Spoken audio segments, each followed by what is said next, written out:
we are here for the Week 1 press conference with Travers family head football coach Justin Wilcox prior to the season opener here at California Memorial Stadium against UC Davis. We'll go ahead and get questions started. As always, if you have a question, go ahead and put it in the chat and we will call on you. We'll start with Jeff Ferrato from Cal Sports Report. Go ahead, Jeff.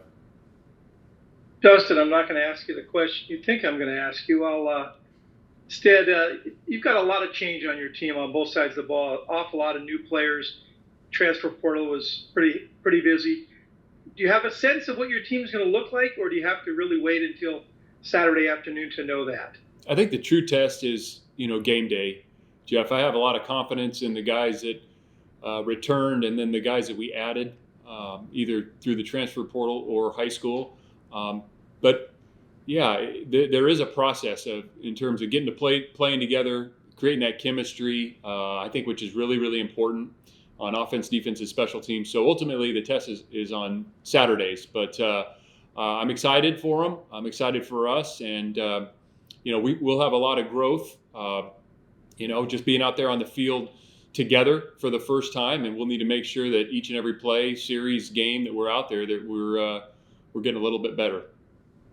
Have you ever coached a team with this many new players, and how do you think they're developing that chemistry so far? I have not. It's just part of the era that we're in, but I think they've done a really good job starting way back in January when some of these newcomers joined us, and then again in June of working together on and off the field. I think guys recognize that team chemistry is critically important, just like blocking and tackling is, and spending time with each other outside of the building is key to that, and they did a really nice job of that. Thank you. All right, next question will be from Kyle Noe from the Daily Cal. Hey, Coach. Obviously a familiar face on the opposing sideline this Saturday with Tim Plow. What's your mindset facing off against him, and what are you expecting from this UC Davis team? Well, I know Tim well. He's a heck of a coach, heck of a person. They're going to be really well coached in all phases of the game. I know those guys are going to come in here prepared. They got good players, and so we got a ton of respect for that team and their coaches. And, it'll be a hard-fought game. I know that, and I know our team's going to be excited to play too. It's first game of the year, first time for a lot of them in a Cal uniform. So it's an exciting time. Thank you, Coach. All right, Jim McGill from Bear Insider. Hey, Justin, can you touch a little bit on who you expect to miss this first game? Well, whoever we've who have we let you know? Nobody that's we're expecting everybody to be prepared and ready for action, and there'll be some game time decisions. A little bit deeper question. You're heading into your 8th season. I know you're a competitive guy, and a bowl game's the minimum standard for you. Kind of took some baby steps last year getting in to the Independence Bowl. And how do you address the staff and yourself in terms of accountability and expectations as a staff heading into the season?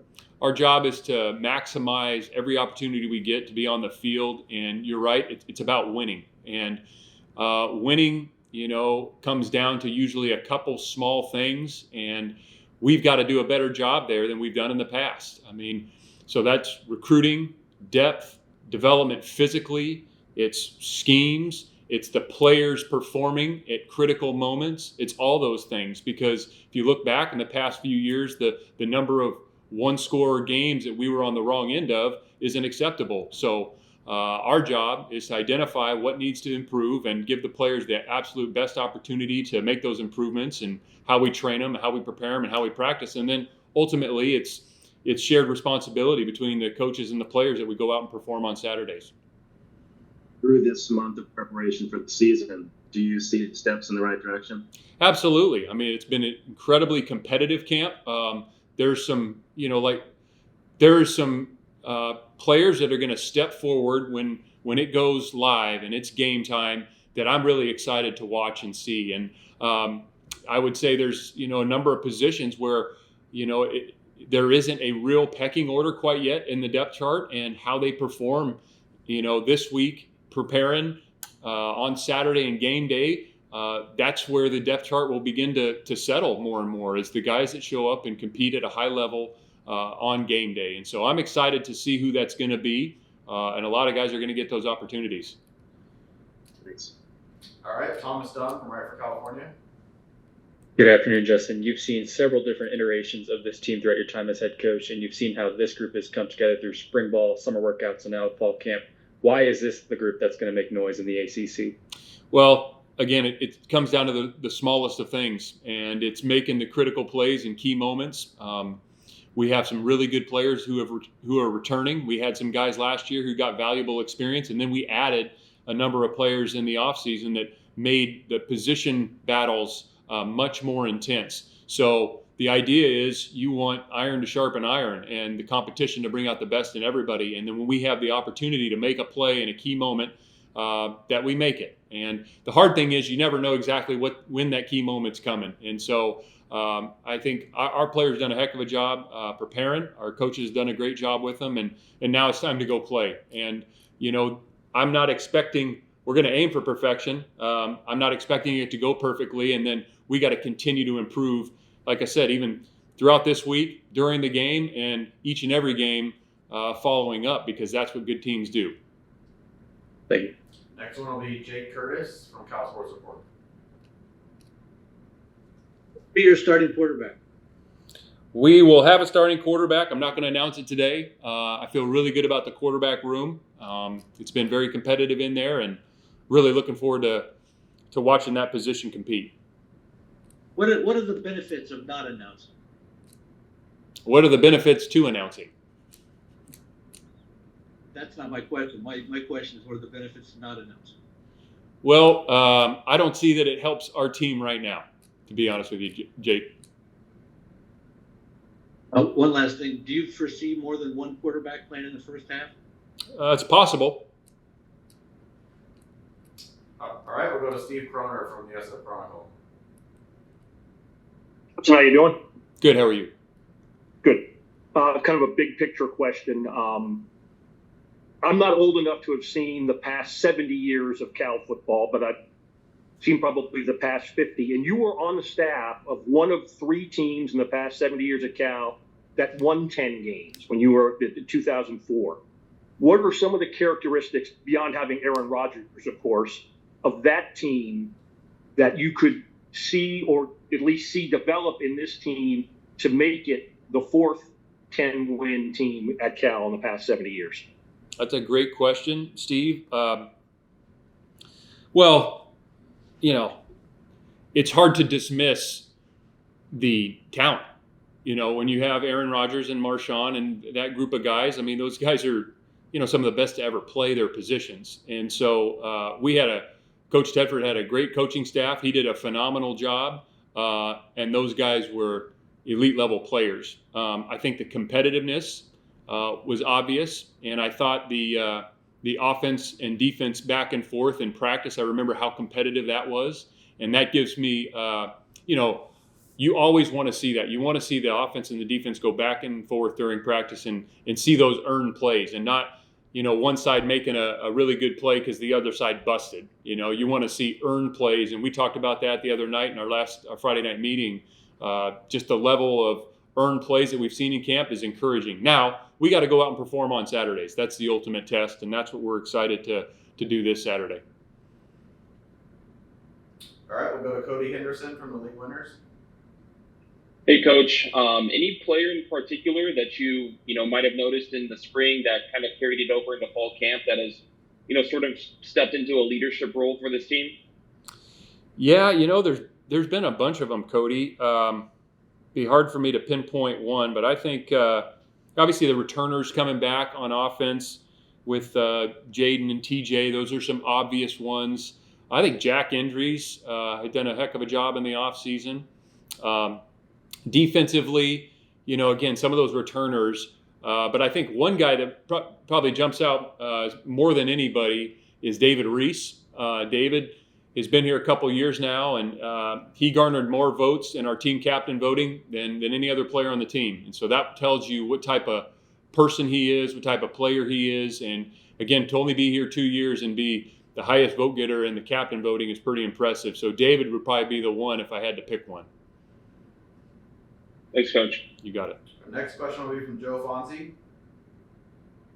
Hi, Justin. Sorry to be a little bit old news on this, but I'm doing a story this week on kind of the new landscape as we approach opening day.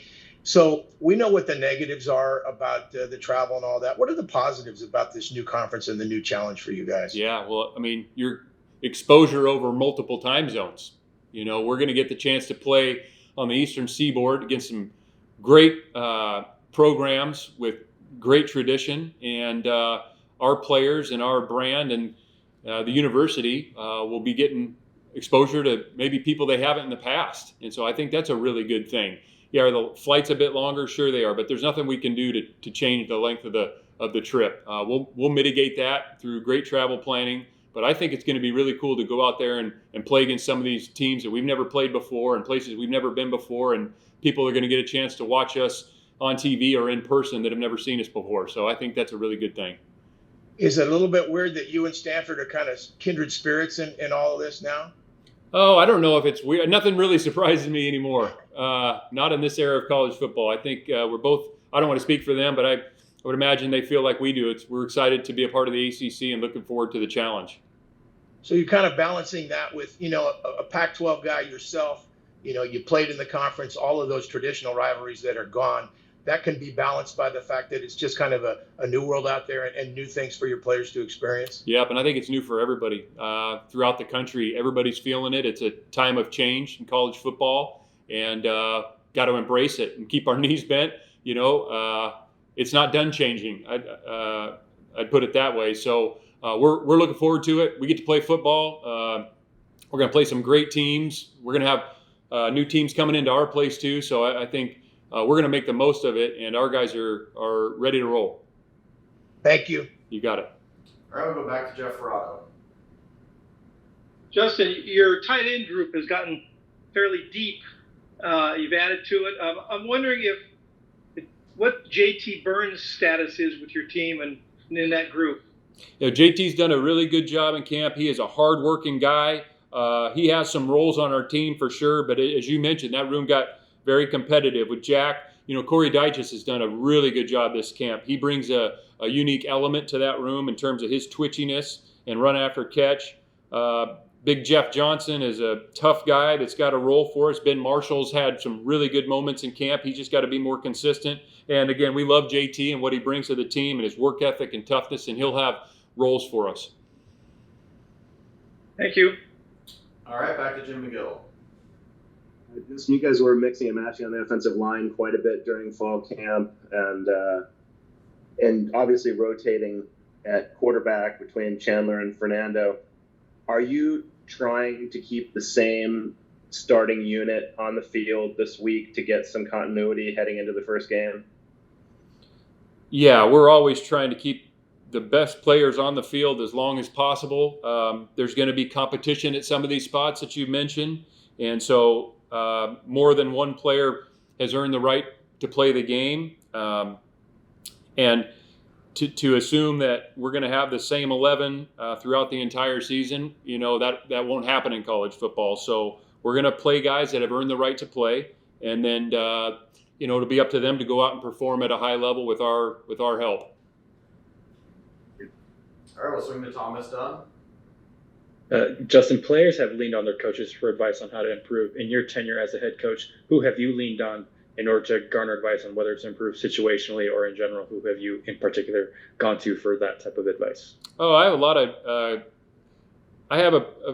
lot of people that I, you know, still talk to in the coaching profession, and some of them are, you know, there's strategic things that we might get together and talk about or talk over the phone. We also do a lot of kind of work on situational football, you know, and you'll reach out to a couple different people to do that. And there, a lot of this is, you know, how you know, there's decisions to be made, you know, and how people view certain situations. And, you know, the ones that are more simple, it's kind of 100 to nothing, you know, and then there are things that you have to take some context into consideration. And so kind of talking through those things, but I have a really good group of coaches and friends that I've made throughout my career, and we'll get together and chat on the phone. It might be about roster management. It might be about, a little bit of everything, off-season programming. But, yeah, you're constantly growing and changing. And if you're not, then probably time to seek a new profession. Thank you. All right, Matt Moreno from Rivals. As you look back at the entirety of the offseason, where do you feel like is the one or two areas or just areas overall where you feel like you guys have had the most growth over the last several months? Yeah. Are you talking kind of on the field position-wise, Yeah. or what do you mean? On the field, just as a team, in Yeah. terms of the areas of improvement that you guys have had? Yeah, I think the competitiveness, the competitiveness during practice and position battles has been more intense, and maybe than previous years with some unsettled spots. And I think our team speed overall has been improved. I think that's been noticeable as well. All right, we'll go to Joaquin Ruiz from the Daily Cal. Hey, Coach. Earlier today, Cade Ulave mentioned, kind of having or noticing more chemistry within the team, and then also feeling more comfortable personally as he's kind of, known his role for a while now. Are there any other players that you've seen or noticed that have really emerged as being more comfortable within the system or just knowing their role for the season? Well, I think guys that have invested their time and been here, like Cade's been here for over a year now, that's what you would expect. And I'm glad that he feels that way. He's sure playing like it. And, all those things, the comfort in the system, knowing what to do, knowing what to expect kind of day to day, all that plays a part. Getting older, growing physically. I think all that, you hear that phrase, the game's starting to slow down for you. Yeah, I think that's part of it. Ultimately, the play will tell the story. Your play on Saturdays will tell the true story. And so I'm excited for him. I know Cade's going to make some big plays. He's obviously done that already. And then there's a number of other players who are a year along, who have been in the system, who have a better understanding. And now all those things, well, that's got to manifest itself into performance on Saturday. So that's what I'm excited to see. All right, last question will be from Cody Henderson. Yeah, Coach, why should Cal fans be excited for this season? Well, like I said, this offseason we added a number of new players. It's been extremely competitive. There's going to be new faces, for them to get to know, and it's going to be an exciting year. We've been too close too many times, and now it's up to us to win those close games. And as I mentioned before, that comes from all of us doing a little bit better in our own jobs. But I'm really excited about it. We got really good guys on the team. They're very competitive, and they're looking forward to playing and kicking it off this Saturday. Thanks, Coach. Thank you. All right, thank you guys. That'll wrap us up for today, and we will be back to Tuesday starting next week for Auburn Week. Thank you.